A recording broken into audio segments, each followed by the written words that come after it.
My name is Alexis. I also go by Lexi. My family has frequently called me Lexi. And if you see during this video, Eleanor has decided now is the perfect time to play with her toy that's the same size as her. So she may squeak it. She doesn't really tend to squeak toys, but when she does, it surprises her. And she may flop around near me during this.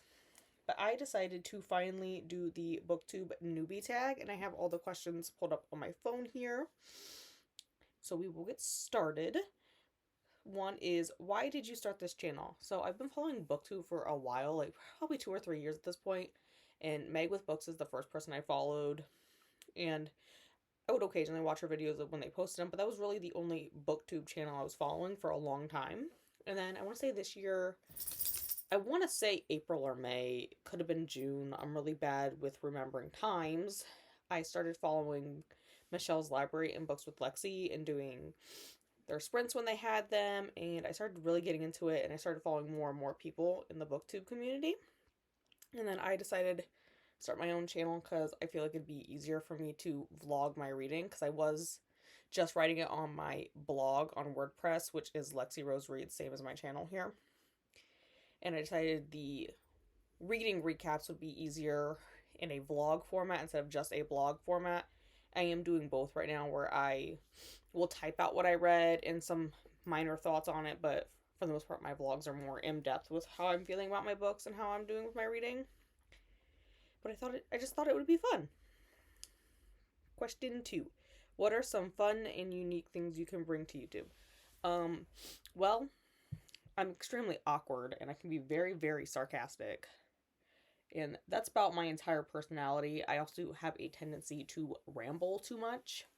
And I will repeat myself 500 times because I will forget it in 0.2 seconds. But I just need somewhere to rant about my reading because I do not have friends in real life that enjoy reading. It's just me. So, need someone to talk to about it. Question 3. What are you most excited for about your channel? I think just like finding different challenges to do. I do like reading challenges, but I have a hard time sticking to them, and I think it's because there's no commitment really if it's just with myself.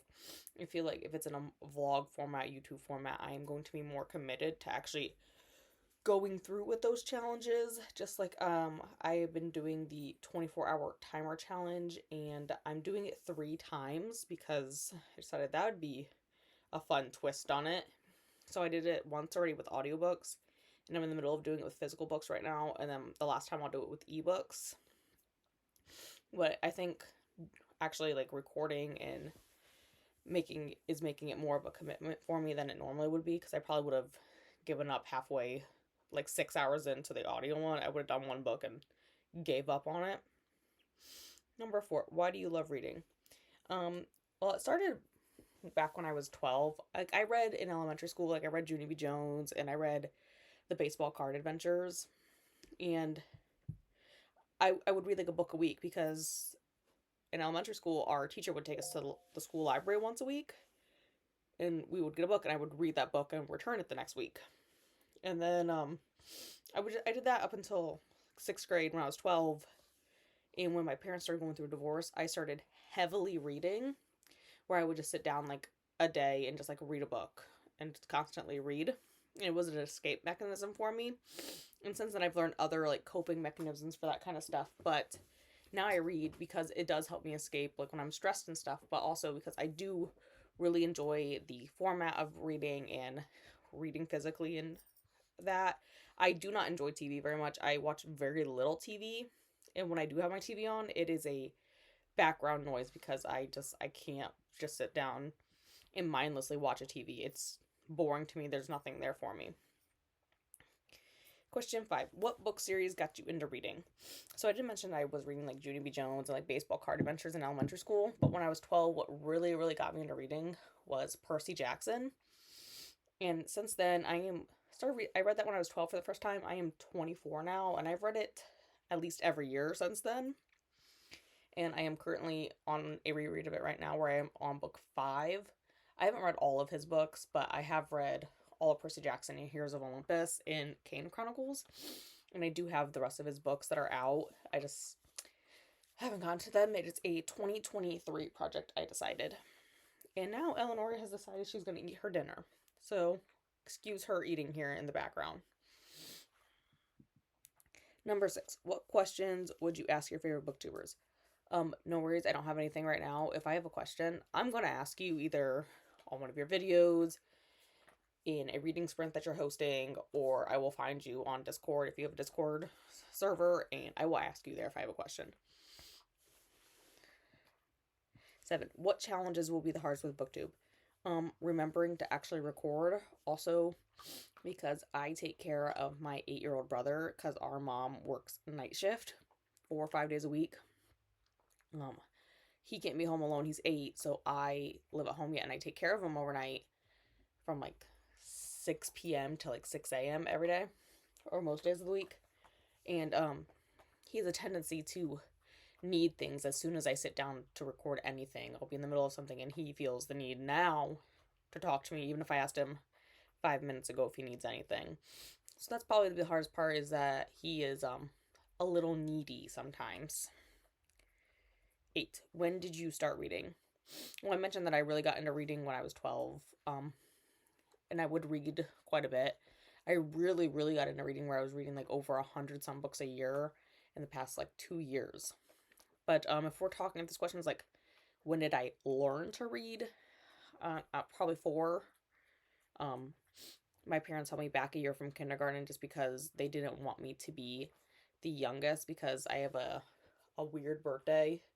My birthday is towards the end of September, and the cutoff here for kindergarten is like September 30th.